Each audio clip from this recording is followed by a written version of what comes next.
தூத்துக்குடி மாவட்டம் ஏரல் தாமிரபரணி ஆற்றின் குறுக்கே 6,95,00,000 ரூபாய் செலவில் மறுசீரமைப்பு செய்யப்பட்ட பாலம் கடந்த 2 மாதங்களுக்கு முன்பு மக்களின் பயன்பாட்டிற்கு திறக்கப்பட்டது.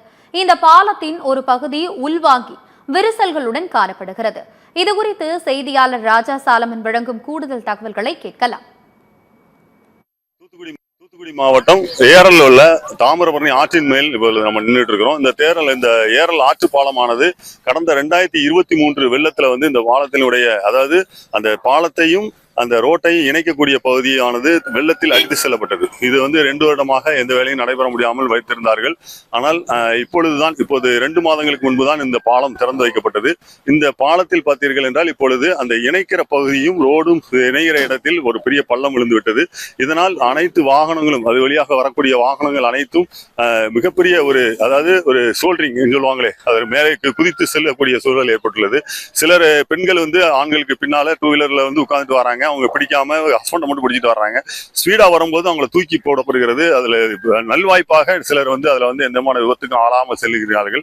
சுமார் 695 லட்சத்தில் இந்த வேலையானது, அதாவது இந்த இணைப்பு பாலம் அடித்து செல்லப்பட்ட இடத்தில் மறுசீரமைப்பு பணிக்காக 695 கோடி ரூபாய் செலவழிக்கப்பட்டுதான் இந்த இடம் சரி செய்யப்பட்டன. ஆனாலும் இது சரி செய்யப்படவில்லை. இதில் மிகப்பெரிய ஒரு பள்ளம் விழுந்து விட்டது.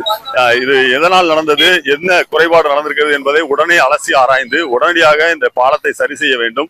இதன் அருகிலேயே அதாவது ஆங்கிலேயர்கள் காலத்தில் போடப்பட்ட ஒரு பாலம் ஒன்று இருக்கின்றது. அந்த பாலம் இன்று வரை எந்த விதமான டேமேஜும் இல்லாமல் அதை இயங்கிக் கொண்டிருக்கின்றன.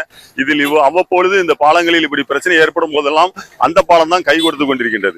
இதே நிலைமை இப்படி நீடிக்க கூடாது. நமக்கு இவ்வளவு வளர்ச்சி அடைந்து விட்டோம், நாம் உலக நாடுகளிடையே அவ்வளவு வளர்ச்சியாக சென்று விட்டோம் என்று பெருமை பாராட்டி கொண்டிருக்கின்றோம்.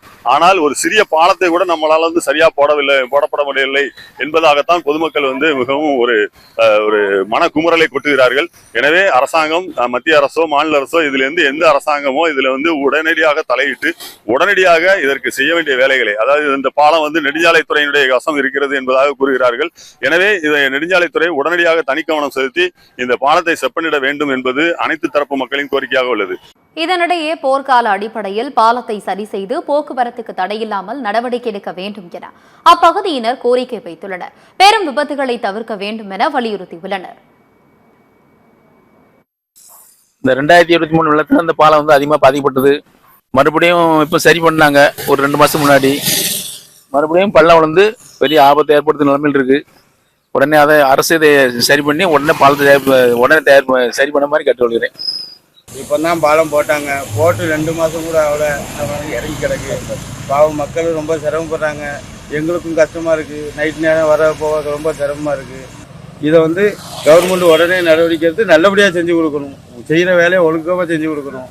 இப்போ ஆரம்பித்து இப்போ ஒரு மாதம் கூட ஆகலை. ஒரு சிறு வெள்ளத்துக்கு இந்த தீபாவளியில் ஒரு 3-4 வேலை மழை பெஞ்சுக்கு பாதிக்கப்பட்டு ஒரு பாலத்தில் ஒரு பகுதி கீழே இறங்கின மாரி சூழ்நிலை இருக்குது. இதனால வண்டி போகிற பைக்கு காரில் பின்பகுதி இடுக்கி, இதனால திரும்ப இப்போ ஒரு புயலோ பெரிய வெள்ளம் வரும்போது திரும்ப பழைய மாரி பாலம் துண்டிக்கப்பட்டு இந்த வர்த்தக நகரம் பாதிக்கப்பட அதிக வாய்ப்புகள் இருக்கு. அதனால அரசு இதை உடனே கவனம் செலுத்தி சீக்கிரமா நடவடிக்கை எடுக்கும் மாதிரி கேட்டுக்கிறோம். ஏரலுக்கும் குறும்பூருக்கும் போற தூத்துக்குடி ரோட்ல தாமிரபரணி ஆற்று பாலம் அந்த பாலம் விரிசல் அடைஞ்சு கீழே விழுத மாதிரி இருக்கு. இதை மறுபடியும் புதுசா புதுப்பித்து எங்களுக்கு கவர்மெண்ட் மூலமா கவனம் செலுத்தி இந்த பாலத்தை பல கோடி மக்கள் போறதுனால புதுசா அமைச்சு மறுபடியும் பழுது பார்த்து தரும்படி மிக தாழ்மையுடன் கேட்டுக்கொள்கிறோம்.